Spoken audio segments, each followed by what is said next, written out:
یہ اخلاص ہے. میں آپ چاہتے ہیں ہمارے گناہ پتہ چلے کسی کو؟ کوئی نہیں چاہتا. تو نیکیاں کیوں پتہ چلیں؟ ذرا بابا تو ہونا. اچھا ہم کمال کے لوگ ہیں، گناہ روز کر رہے ہیں بھول رہے ہیں، نیکیاں کبھی بھی کبھی کرتے وہ یاد رکھے گی. ہماری تو عادت ہے، ہم لوگوں سے ملتے ہیں، شخصیات سے ملتے ہیں تو بندہ شروع ہو جاتا ہے.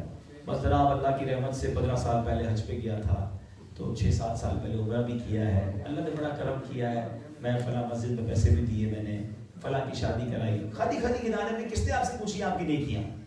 آپ کو 15 سال پرانا حج یاد ہے، آج صبح جھوٹ بولا تو یہ یاد ہے؟ تھوڑی دیر پہلے آپ نے موبائل اٹھا کر بدنگاہی کی ہے وہ یاد ہے؟ یہ بھول گئے. اور 10-10, 15-15, 20-20 سال پرانی نیکیاں سب کو گنوا رہے ہو. یہ شیطان کا وار سمجھو اور اللہ کی رضا کے لیے عبادت کریں. تو بہرحال آج میں نے چند ایگزامپلس کے ذریعے آپ کو یہ بتانے کی کوشش کی کہ تکلیف نہ دیں، لوگوں کے لیے راحت کا سامان بنے. اور اگر کبھی تکلیف دے دی ہے نا اور یاد آتا ہے تو دنیا میں معافی مانگ لیں. ادھر معافی نہیں مانگو گے نا تو قیامت کے دن بہت مشکل ہو جائے گی. میں آپ کو ایک آخری حدیث سنا دیتا ہوں. اللہ کے حبیب علیہ السلام نے صحابہ سے ایک سوال کیا، میرے صحابہ بتاؤ مفلس کون ہے؟ حدیث پاک کا خلاصہ. صحابہ نے کہا حضور، اچھا میں یہی سوال اگر آپ سے کروں کہ بتاؤ مفلس کنگال کون ہے، تو شاید آپ بھی وہی جواب دیں گے جو صحابہ نے جواب دیا تھا. انہوں نے کہا حضور مفلس وہ ہے کہ جس کے پاس درہم و دینار نہیں ہے. تو نبی پاک علیہ السلام نے فرمایا نہیں، مفلس وہ ہے جو پہاڑ جتنی قیامت کے دن نیکیاں لے کر آئے گا. اے حاجیوں سنو، اے نمازیوں سنو، روزہ داروں سنو. فرمایا پہاڑ جتنی نیکیاں لے کر آئے گا، نمازیں بھی ہوں گی، روزے بھی ہوں گے، حج بھی ہوں گے، صدقے بھی ہوں گے، مگر اس حال میں آیا ہوگا کہ کسی کا دل دکھایا ہوگا، کسی کا مال دبایا ہوگا، کسی کی غیبت کی ہوگی، کسی کی چغلی لگائی ہوگی. اللہ اکبر. تو اب پھر کیا ہوگا؟ وہ بندے اللہ کی بارگاہ میں کھڑے ہو جائیں گے، مولا اس بندے نے ہمارے ساتھ زیادتی کی، ہمارا حق دلا. آقا فرماتے ہیں کوئی روزے لے جائے گا، کوئی حج لے جائے گا، کوئی زکوٰۃ لے جائے گا، کوئی نمازیں لے جائے گا، یہاں تک کہ اس کی نیکیاں ختم ہو جائیں گی، بندے پھر بھی باقی ہوں گے. اب حکم ہوگا کہ اب ان بندوں کے گناہ اس کے سر ڈالے جائیں. جس نے زیادتیاں کی ہوں گی نا اس پر بندوں کے گناہ ڈالے جائیں گے. اور پھر اعلان ہوگا یہ وہ مفلس ہے کہ جو نیکیاں لے کر تو آیا تھا مگر حقوق العباد پامال کرنے کی وجہ سے اسے جہنم میں ڈالا جا رہا ہے. صرف نماز روزے حج کافی نہیں ہے، حقوق العباد کا خیال، بندوں کے حقوق کا خیال رکھنا ہے، تکلیف نہیں دینی ہے. اللہ مجھے بھی مسلمانوں کے حقوق کا خیال رکھنے والا بنا دے، آپ کو بھی بنا دے. اور معافی مانگ لیا کرو، کچھ نہیں ہوتا. ہاں معافی مانگ لیا کرو، انشاءاللہ اللہ آپ کی عزت میں اور اضافہ کر دے. انشاءاللہ مل جل کر محبت کے ساتھ پیار کے ساتھ زندگی گزارا کریں. یہی اللہ کی رحمت سے اسلام کا پیغام ہے. اور ایک خوشخبری بھی میں نے دینی ہے کہ ماشاءاللہ ایک بہت بڑی خوشخبری ہے کہ یورپ میں دعوت اسلامی کا پہلا جامعۃ المدینہ اسپین میں شروع ہو چکا ہے.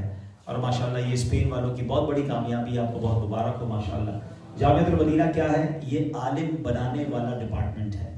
شعبہ وہ ہے جس میں درس نظامی کروایا جاتا ہے اور یہ 6 سالہ کورس ہے. 16 سال اس میں عمر داخلے کی شرط ہے اور 1 سپتمبر سے 15 دسمبر تک اس میں داخلے ہوتے ہیں. ابھی بھی کلاس جاری ہے بارسلونا میں، تو جو اسلامی بھائی اس میں داخلہ اپنے بچوں کا کروانا چاہتے ہیں خود بھی لے سکتے ہیں. ہمارے UK میں ایک اسلامی بھائی تھے جو غیر مسلم تھے، مسلمان ہوئے اور 66 یا 67 ایئرس کی عمر میں انہوں نے درس نظامی میں داخلہ لیا اور 73 سال کی عمر میں درس نظامی کمپلیٹ بھی کر لیا ماشاءاللہ. ارے واہ ماشاءاللہ، ارے واہ، دیکھیں ماشاءاللہ ان کی بھی عمر بڑی ہے، میرے جتنی تو ہوگی ماشاءاللہ. تو دیکھیں یہ طلبہ ہے ماشاءاللہ جو درس نظامی کر رہے ہیں، کتنا مستقبل روشن ہے دعوت اسلامی کا. یہ اللہ نے چاہا کل کے علماء ہیں انشاءاللہ اور یہ آنے والی نسلوں کی آگے تربیت کریں گے. ان کو بھی مبارک ہو، ان کے اساتذہ کو بھی مبارک ہو، ان کے والدین کو بھی مبارک ہو. لیکن میں باقی اسلامی بھائیوں کو بھی کہوں گا، وہ کہتے ہیں نا خاندان میں ایک ڈاکٹر ہونا چاہیے، خاندان میں ایک وکیل ہونا چاہیے. سچی بات یہ ہے کہ فیملی میں ایک عالم ہونا چاہیے. یہ عالم انشاءاللہ ہماری مغفرت کا ذریعہ بنے گا. اور آج اللہ نے یہ دن دکھایا کہ ہمارے اسپین میں جامعۃ المدینہ شروع ہو چکا ہے، تو اس میں ضرور ساتھ بھی دیں، داخلے بھی کروائیں۔ اللہ پاک ہماری دعوت اسلامی کو مزید ترقیاں عطا فرمائے۔ صلو علی الحبیب۔